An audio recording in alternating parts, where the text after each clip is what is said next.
nama saya Rijaludin, NPM 101191147, Prodi Manajemen, mahasiswa dari STI STMB Bandung. Sebelumnya saya ucapkan terima kasih kepada dosen pengampu mata kuliah perilaku organisasi, yaitu Ibu Leli Nirmalasari, SPD MM, sehingga di sini saya bisa menyampaikan materi tentang dasar-dasar perilaku individu dalam organisasi. Dasar-dasar perilaku individu dalam organisasi adalah ilmu yang mempelajari mengenai perilaku manusia di tempat kerja, di mana perilaku dipengaruhi oleh proses mental. Intelijensi merupakan salah satu karakteristik yang dibawa orang ketika bergabung ke dalam organisasi.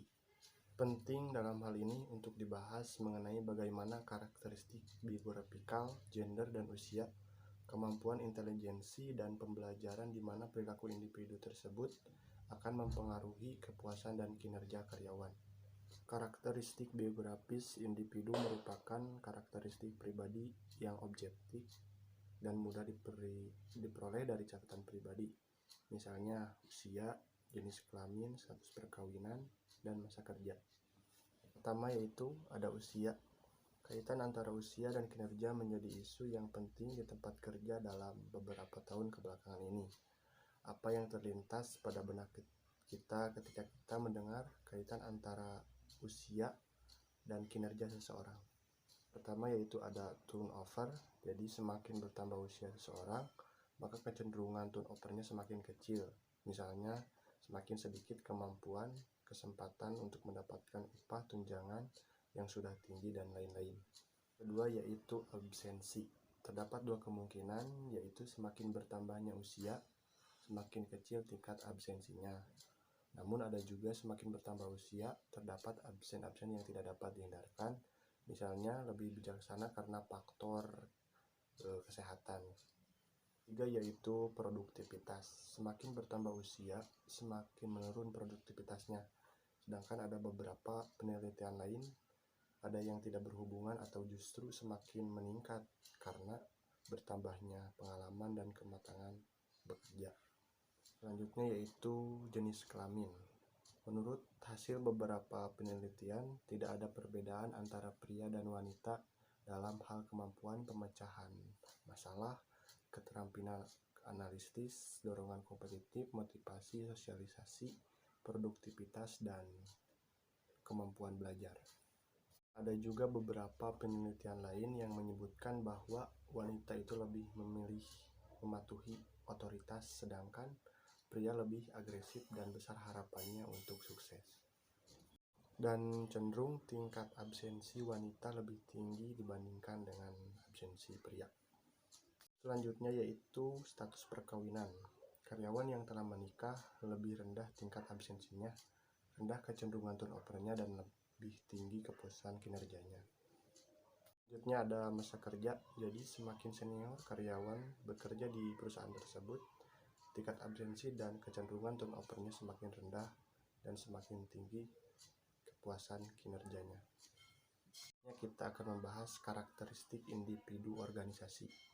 Setiap individu memiliki keunikan dalam beberapa hal yang menyangkut perilaku, psikologis, dan emosional.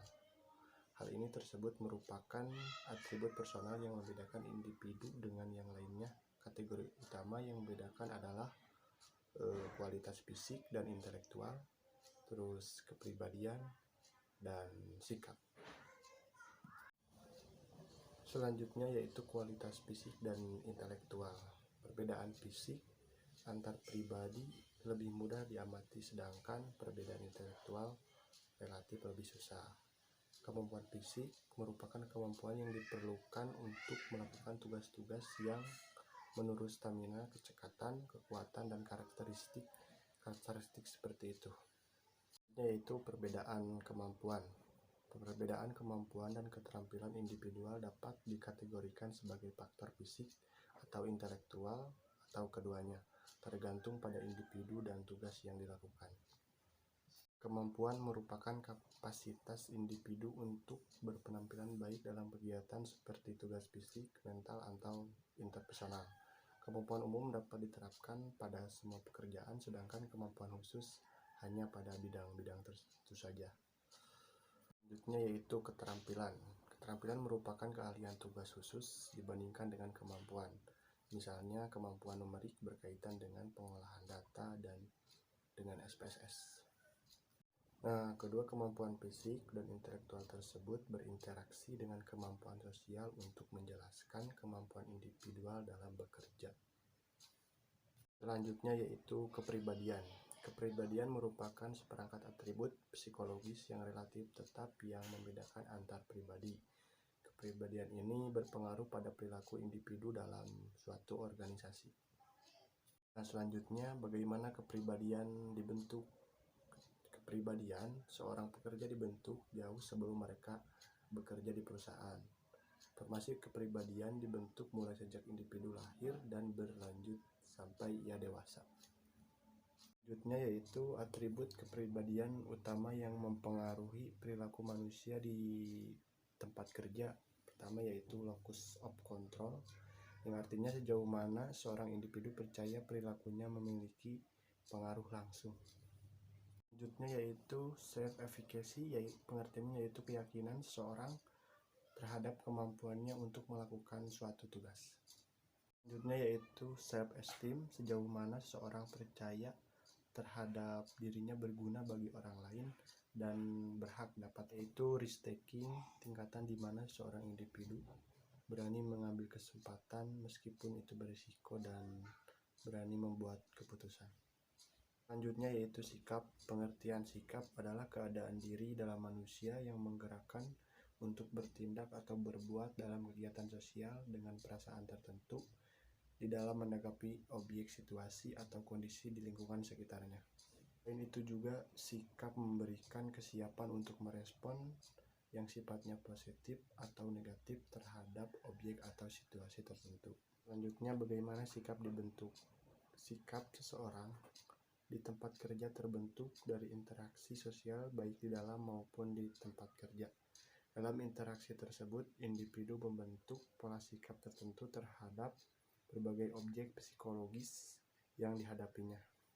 Ada beberapa faktor yang mempengaruhi terbentuknya sikap. Pertama yaitu pengalaman pribadi, selanjutnya media massa, kebudayaan, institusi pendidikan, agama, atau orang lain yang dianggap penting dan berpengaruh dalam hidupnya, dan faktor emosi dan dalam diri. Selanjutnya yaitu apakah sikap bisa berubah?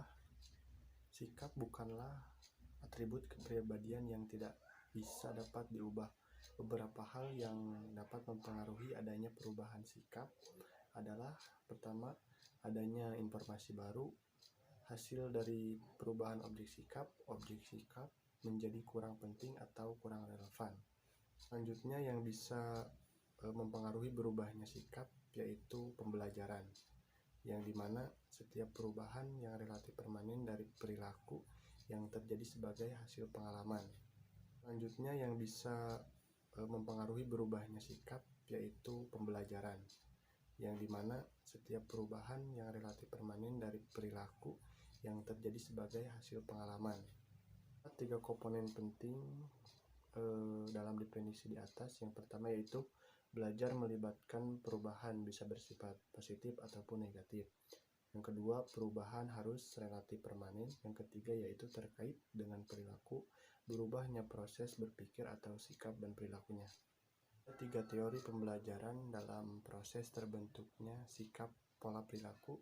Yang pertama yaitu pengkondisian klasik, yang kedua yaitu pengkondisian operan, dan yang ketiga pembelajaran sosial.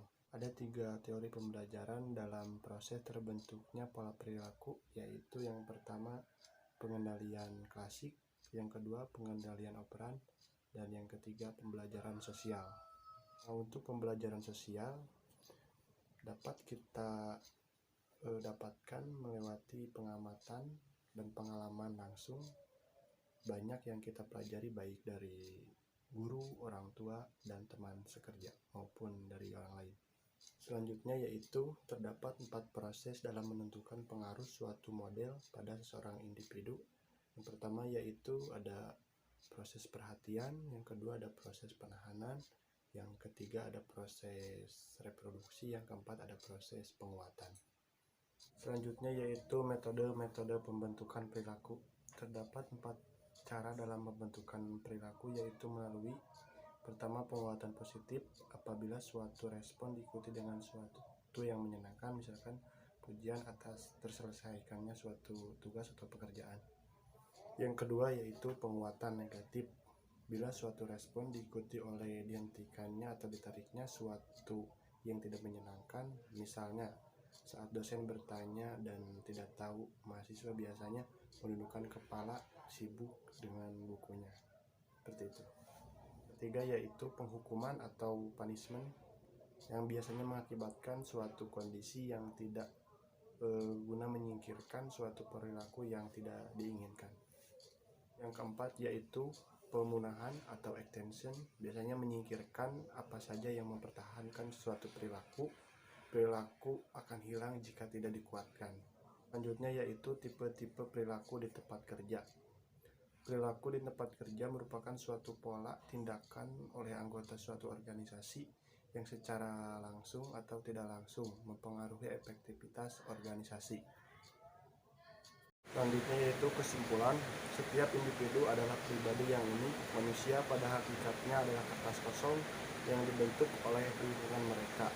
Perilaku manusia merupakan fungsi dari interaksi antara personal atau individual dengan lingkungannya.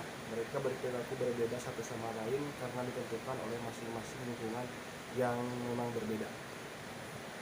Secara biografis, individu memiliki karakteristik yang jelas bisa terbaca, seperti usia, jenis kelamin, status perkawinan, yang semua itu memiliki hubungan signifikan dengan produktivitas atau kinerja dalam suatu organisasi dan merupakan isu penting dalam dekade mendatang ini.